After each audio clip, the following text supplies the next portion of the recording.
Hello दोस्तों, आज इस वीडियो में हम प्रोप्राइटरशिप जीएसटी का रजिस्ट्रेशन कैसे किया जाता है लाइव करके देखेंगे और उसके लिए कौन कौन से डॉक्यूमेंट की हमें ज़रूरत पड़ने वाली है उसे भी जानेंगे। तो हम जान लेते हैं कि कौन कौन से डॉक्यूमेंट की हमें ज़रूरत पड़ने वाली है जीएसटी के रजिस्ट्रेशन के लिए।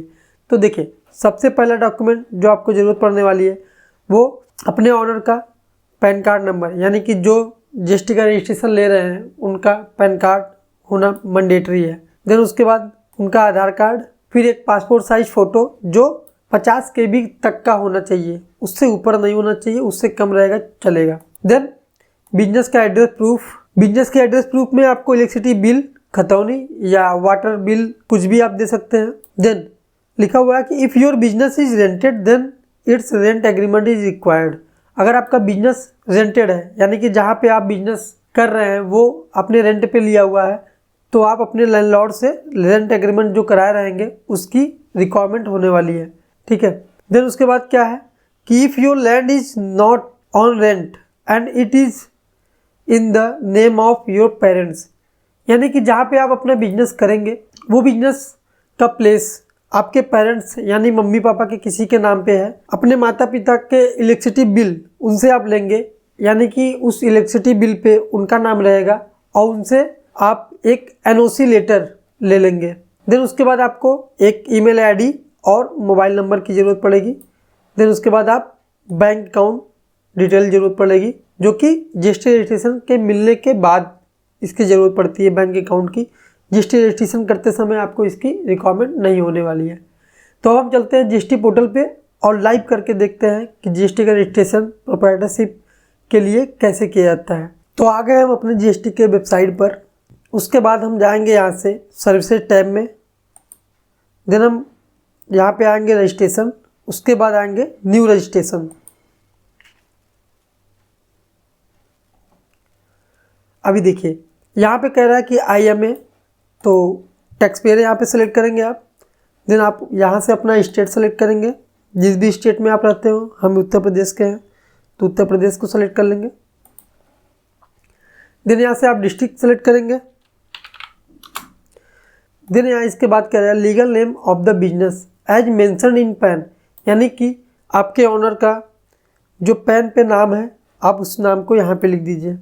फिर कह रहा है परमानेंट अकाउंट नंबर, यानी कि आपको यहाँ पे पैन नंबर मांग रहा है, और पैन नंबर आपके जो ऑनर हैं या जो प्रोप्राइटर हैं उनका पैन नंबर आप यहाँ पे मेंशन कर रहे हैं। एग्जाम्पल भी दिया हुआ है कि आप इस फॉर्मेट पे पैन नंबर को मेंशन करेंगे। देन यहाँ पे आप ईमेल ID और मोबाइल नंबर को डाल के उसके बाद यहाँ से कैप्चा डालेंगे। देन करेंगे प्रोसीड। तो यहाँ से आपको एक TRN नंबर जनरेट होगा।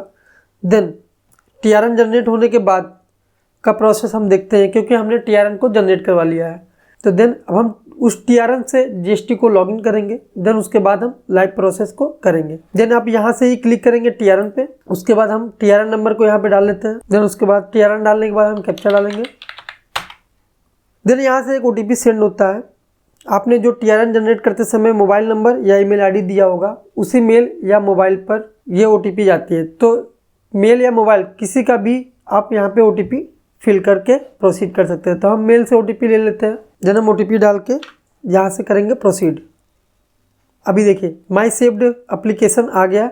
उसके बाद आप यहाँ इस एक्शन वाले बटन पे जो कि एडिट लिखा हुआ है, यहाँ पे आप करेंगे क्लिक। देन यहाँ पे आप आएंगे, ट्रेड नेम डालेंगे, या फिर आप सेम नाम को एज ए रख सकते हैं, जो इंडिविजुअल नेम है आप उसको भी रख सकते हैं, कोई प्रॉब्लम नहीं होने वाली है उससे। आप अपने नाम से भी ले सकते हैं या अपने फर्म का कोई अलग नाम रख सकते हैं। तो हम यहाँ पे अपने फर्म का नाम डाल देते हैं। देन यहाँ से आप कंस्टिट्यूशन ऑफ बिजनेस सेलेक्ट करेंगे। हमारा प्रोप्राइटरशिप है तो हम यहाँ से लेंगे प्रोप्राइटरशिप। अगर आपका पार्टनरशिप रहेगा तो आप उसे पार्टनरशिप, या कंपनी रहेगा तो कंपनी सेलेक्ट करेंगे। देन क्या है एडिशनल ट्रेड नंबर। अगर आपका कोई एडिशनल ट्रेड नेम है तो आप यहाँ पे डाल के उसे ऐड करा सकते हैं। देन आप इसे ऐसे ही रहने देंगे। Are you applying for registration as a casual tax payer, इसमें कुछ नहीं करना है आपको। देन यहाँ पे लिखा है ऑप्टिंग फॉर कंपोजिशन। अगर आपको कंपोजिशन के लिए रजिस्ट्रेशन करना है तो आप यहाँ पे यस कर देंगे। इधर हमें कंपोजिशन के लिए नहीं करना है, हमें रेगुलर के लिए अपने GST का रजिस्ट्रेशन करना है, तो इसे ऐसे ही रहने देंगे। फिर यहाँ पे ये कह रहा है रीजन टू ऑब्टेन रजिस्ट्रेशन, मतलब आपका रीजन क्या है कि जीएसटी को रजिस्ट्रेशन के लेने के लिए, मीन्स ये कह रहा है कि आप किस रीजन से जीएसटी का रजिस्ट्रेशन लेना चाह रहे हैं। तो आप यहाँ पे बेस्ट है कि वॉलंटरी बेस को आप सेलेक्ट करिए। इसका मीन्स ये होता है कि हमने स्वेच्छा से जीएसटी रजिस्ट्रेशन को अप्लाई किया है। देन यहाँ पे कह रहा है कि date of commencement of business, means आपका बिजनेस का कमेंसमेंट डेट क्या है। तो यहाँ पे आप क्लिक करेंगे। आप फ्यूचर की कोई भी डेट यहाँ पे नहीं ले सकते, आप पास्ट की यानी कि पीछे की कोई भी डेट आप यहाँ पे डालना चाहें तो डाल सकते हैं, या फिर आप करंट का ही डेट यहाँ पे ले सकते हैं। तो हम करंट का डेट ले लेते हैं। देन कह रहा है कि इंडिकेट एग्जिस्टिंग रजिस्ट्रेशन, इसका मतलब ये होता है कि आपके पास कोई एग्जिस्टिंग रजिस्ट्रेशन है, जैसे एमएसएमई का हो गया, उसका आप यहाँ पे नंबर डाल के ऐड करा सकते हैं, बट हमें ऐसा कुछ करना नहीं है। फिर कह रहा है डॉक्यूमेंट फॉर ट्रेड नेम, तो हमारा ऐसा कोई ट्रेड नेम है नहीं तो हमने अप्रूवल करवाया हो, तो इसको आप ऐसे ही रहने देंगे। देन आप यहाँ से करेंगे सेव एंड कंटिन्यू। हमारा फर्स्ट स्टेप कंप्लीट हो गया। और यहाँ पे देखिए प्रोफाइल दिखा रहा है कि 11% आपका कंप्लीट है, ये 100% होना चाहिए। देन यहाँ पे आप कह रहा है कि डिटेल ऑफ प्रोप्राइटर, अब प्रोप्राइटर का पूरा डिटेल हमें भरना है कि प्रोप्राइटर का नेम तो आपने स्टार्टिंग में जो भरा था उसी से उठा लिया। अब उनका फादर नेम, उनका डेट ऑफ बर्थ, उनका mobile number, email ID, gender पे आप उनका डिजिग्नेशन जो डालेंगे वो प्रोप्राइटर डालेंगे, क्योंकि हम एज ए प्रोप्राइटरशिप कर रहे हैं। देन यहाँ कह रहे हैं डायरेक्टर आइडेंटिफिकेशन नंबर, ये आप जब कंपनी एलएलपी का रजिस्ट्रेशन करेंगे उस केस में आपको डालना होता है, यहाँ पे ये ऑप्शनल है। देन यहाँ पे आपका पैन नंबर ऑटो पॉपुलेट हो जाता है, क्योंकि आपने स्टार्टिंग में इसी पैन नंबर के थ्रू टीआरएन को जनरेट करवाया, इसीलिए ये ऑटोमेटिक यहाँ पे उठ के आ रहा है। देन कह रहा है पासपोर्ट नंबर, तो ये यहाँ पे मैंडेटरी नहीं है। उसके बाद आप नीचे आएंगे, इस एड्रेस को भरेंगे पिन नंबर को डाल के, यहाँ पे पिन नंबर डालेंगे। देन उसके बाद ऑटो एड्रेस दिखाने लगेगा। उसके बाद आप नीचे आएंगे, डॉक्यूमेंट अपलोड का अपलोड है फोटोग्राफ, और यहाँ पे कह रहा है 100 KB तक का होना चाहिए, उससे ऊपर नहीं होना चाहिए। तो यहाँ पे आप 100 KB तक का इनका फोटोग्राफ अपलोड करेंगे। तो हम एक बार डिटेल को सारा भर लेते हैं, फिर उसके बाद नेक्स्ट स्टेप करते हैं। देखिए यहाँ पे हमने अपने प्रोप्राइटर का सारा डिटेल भर लिया हुआ है, नेम, एड्रेस, पिन नंबर सब कुछ भर लिया है। देन हम उसके बाद यहाँ पे एक लास्ट ऑप्शन पूछता है आल्सो अथोराइज्ड सिग्नेचरी, मतलब अथोराइज इन्हीं को करना है या किसी और को। तो हमें इसे यस करना है, क्योंकि प्रोप्राइटरशिप है तो कोई और तो होगा नहीं, यही होंगे, तो हमें इसे यस करना होगा। देन हम करेंगे सेव एंड कंटिन्यू। यहाँ पर कह रहा है you have not filed locality, मतलब इसके कहने का मतलब आपके पिन नंबर से ये लोकेलिटी को फाइंड नहीं कर रहा है, तो आप इसे फर्दर यस करना चाहते हैं या नो, तो आप इसे यस कर दीजिए, हम मैच करा लेंगे। देन इसके बाद आप यहाँ से कह रहे हैं detail of authorised signatory, primary authorised signatory. Then यहाँ पे इस टिक बॉक्स को आप टिक करेंगे। उसके बाद आप नीचे आएंगे, फिर करेंगे सेव एंड कंटिन्यू। कह रहे detail of authorised representative. Then देखिए ये प्रोप्राइटरशिप के केस में ऑप्शनल रहता है, इसको भरने की जरूरत नहीं होती प्रोप्राइटरशिप में। आप इसको भी स्किप करेंगे और करेंगे सेव एंड कंटिन्यू। अब देखिए कह रहा है detail of principal place of business. अब मेन चीज़ पूछ रहा है कि प्रिंसिपल प्लेस आपका जहाँ पे वो बिजनेस है उसका एड्रेस दीजिए हमें। अब यहाँ से आप आएंगे, पिन नंबर को डालेंगे,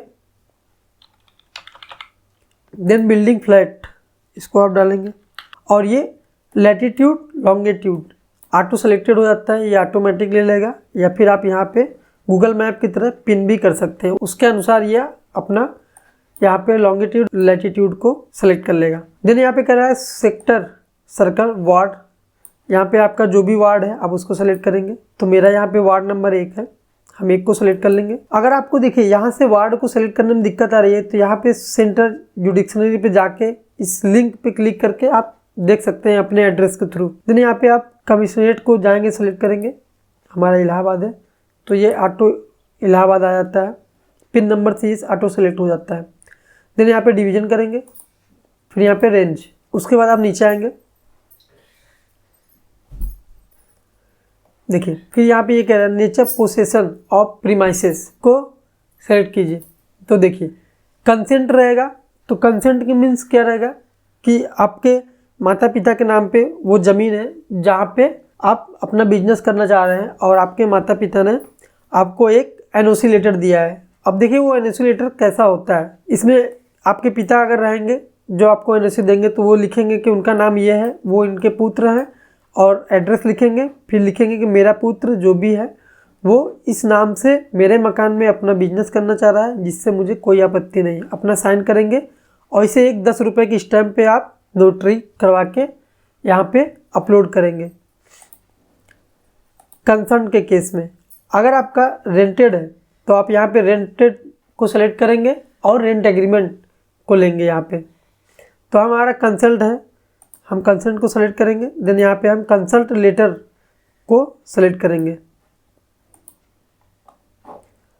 हमने एनओसी लेटर यहाँ पे रखा हुआ है और ये एनओसी लेटर आपका 100 KB के अंदर होना चाहिए। अगर वो 100 KB ज़्यादा है तो आप गूगल के थ्रू उसको कंप्रेस कर लीजिएगा। देखिए ये हमारा कंसर्न लेटर अपलोड हो गया। देन उसके बाद यहाँ पे मल्टीपल एड्रेस प्रूफ के लिए ये डॉक्यूमेंट को अपलोडिंग मांगता है। अभी कह रहा है proof of principal place of business की उस बिजनेस का प्रूफ क्या है। तो प्रूफ में आप इलेक्ट्रिसिटी बिल या उस प्रॉपर्टी की आप खतौनी दे सकते हैं। तो हमारा वहाँ पे इलेक्ट्रिसिटी बिल है तो हम इलेक्ट्रिसिटी बिल को सेलेक्ट करेंगे। देन हम चूज फाइल पे करेंगे। एक चीज़ आप इलेक्ट्रिसिटी बिल और कंसर्न लेटर को अपलोड करते समय ध्यान देंगे कि जो एड्रेस इलेक्ट्रिसिटी बिल पे लिखा होना चाहिए वही सेम एड्रेस आपके कंसर्न लेटर पे भी लिखा होना चाहिए, नहीं तो आप मिसमैच होने के केस में आपको जीएसटी का अप्रूवल नहीं मिलेगा। अब देखिए यहाँ पे कह रहा है नेचर ऑफ बिजनेस एक्टिविटी कि आप कैसा बिजनेस करते हैं। तो आपको यहाँ पे अगर वर्क कॉन्ट्रैक्ट है, रिटेल है, होलसेल है या कोई अदर बिजनेस है या आप सप्लाई ऑफ सर्विस देंगे, जिस भी तरह का आपका बिजनेस है आप उसको यहाँ पे सेलेक्ट करेंगे। तो मेरा रिटेल बिजनेस है, हम रिटेल करेंगे। देन यहाँ पे लिखा है have you additional place of business, यानी आपका और इसके अलावा और भी कोई एग्जिस्टिंग बिजनेस है उसका भी प्लेस आप इसमें मेंशन करना चाहते हैं, इसको यस करके उस एड्रेस को भी इसमें मेंशन कर सकते हैं। देन यहाँ से करेंगे यस, फिर करेंगे कंटिन्यू। अब देखिए यहाँ पे एचएसएन कोड मांग रहा है कि आपका जो भी गुड्स में डीलिंग करेंगे, जिस भी सामान को आप बेचेंगे उसका एचएसएन कोड आप यहाँ पे डालिए। तो मेरा ज्वेलरी का काम है तो हम ज्वेलरी में सोना चांदी यही बेचेंगे, तो हम यहाँ पे डाल देते हैं सिल्वर। सिल्वर का हम एचएसएन कोड ले लेंगे। देन यहाँ पे हम गोल्ड डाल देते हैं।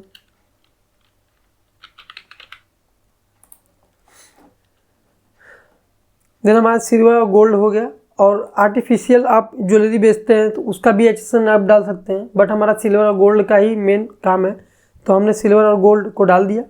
उसके बाद आप यहाँ से करेंगे सेव एंड कंटिन्यू। कह रहा है कि स्टेट ऑफ स्पेसिफिक इन्फॉर्मेशन, ये आपके लिए मैंडेटरी नहीं है, आप इसको स्किप कर सकते हैं। सेव एंड कंटिन्यू करेंगे। देन यहाँ पे कह रहा है कि आधार ऑथेंटिकेशन, जो आपका आधार नंबर होगा उस आधार नंबर से जो मोबाइल नंबर लिंक होगा उस पर आफ्टर रजिस्ट्रेशन एक आधार ऑथेंटिकेशन का मेल जाएगा। देन वहाँ से आपको आधार नंबर डाल के उसको वेरीफाई करना पड़ेगा, तभी आपका जीएसटी का अप्रूवल मिलेगा। देन हम इसको भी कर लेते हैं, सेव एंड कंटिन्यू करेंगे। ओके, अभी यहाँ पे वेरिफिकेशन आ रहा है कि वेरिफिकेशन करिए और इसको फाइनल सबमिट करिए। और मेरा प्रोफाइल देखिए अभी ये 100% कंप्लीट हो गया है। जब तक ये 100% कंप्लीट नहीं होगा आप इसको वेरिफिकेशन करके फुल्ली सबमिट नहीं कर सकते हैं। तो अब यहाँ पे आप चेक बॉक्स पे क्लिक करेंगे। देन यहाँ पे आप अथोराइज पर्सन को सेलेक्ट करेंगे, यहाँ पे एड्रेस डालेंगे प्लेस। देन आप करेंगे सबमिट विथ ईबीसी। ये हमारा ईमेल या मोबाइल पर ओटीपी गया है, उस ओटीपी को डाल के हम वैलिडेट करवा लेंगे। जीएसटी का रजिस्ट्रेशन सक्सेसफुली सबमिट करने के बाद आपको कुछ टाइम बाद आपको एक हाइपरलिंक का मैसेज आएगा। मैं आपको मैसेज दिखाता हूँ कैसा आता है वो मेल पर। Hyperlink for authentication of Aadhaar applicant, यहाँ पे ऐसा मैसेज आएगा। देन यहाँ पे आपको लिखा रहेगा क्लिक हियर। क्लिक हियर आप करेंगे तो उसके बाद आपसे पूछेगा कि आपका आधार नंबर क्या है। देन आप वहाँ पे आधार नंबर को अपने फिल करेंगे और आधार नंबर से जो मोबाइल नंबर लिंक होगा उस पर ओटीपी जाएगा, आप उस ओटीपी को डाल के वहाँ से वेरीफाई करवा देंगे बस। उसके कुछ टाइम बाद आपको एक ARN नंबर आएगा। देन आप उसी ARN के जरिए इस जीएसटी का रिकॉर्ड ट्रैक कर सकते हैं। मैं आपको बता दे रहा हूँ कि जीएसटी का एप्लीकेशन स्टेटस कैसे ट्रैक किया जाता है। जैसे ये मेरा ARN नंबर जनरेट हुआ है रजिस्ट्रेशन करने के बाद, देन हम यहाँ से ये ARN नंबर को कॉपी करेंगे। हम जाएंगे अपने जीएसटी में, देन यहाँ से आएंगे सर्विसेज टैब में, देन रजिस्ट्रेशन, फिर उसके बाद लिखा है ट्रैक एप्लीकेशन स्टेटस, इस पर करेंगे क्लिक।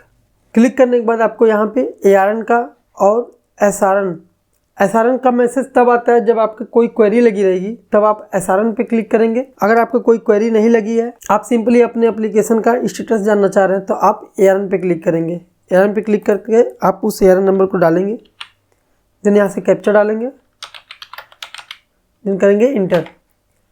फिर आपको ऐसा कुछ आएगा कि ARN नंबर ये है आपका एप्लीकेशन फॉर न्यू GST। फिर अगर आपका GST अप्रूव्ड हो जाएगा तो यहाँ पे अप्रूव लिखा जाएगा, अगर आपका GST कैंसिल हो जाएगा तो यहाँ पे कैंसिल लिखा जाएगा। और ये बताएगा कि असाइन टू कहाँ से ये अप्रूव हुआ है, सेंट्रल में है आपका GST नंबर या फिर स्टेट में, तो ये सेंट्रल में है तो मेरा यहाँ पे लिखा रहेगा। Thank you for watching this video. अगर आपको कोई भी डाउट होता है तो आप हमें कमेंट के जरिए पूछ सकते हैं।